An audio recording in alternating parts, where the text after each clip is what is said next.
So you have a battery pack, you have a white connector, you put AA batteries inside, so you have a plus and minus wire. So what you do is you connect one inside this hole by squeezing it, put it in, and the other one inside the other hole. So that's complete.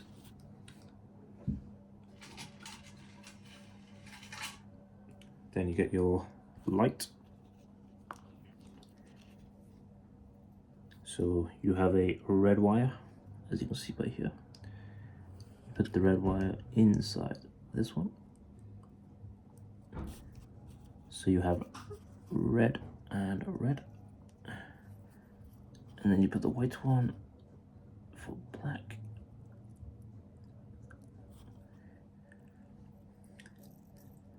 And then you have your LED.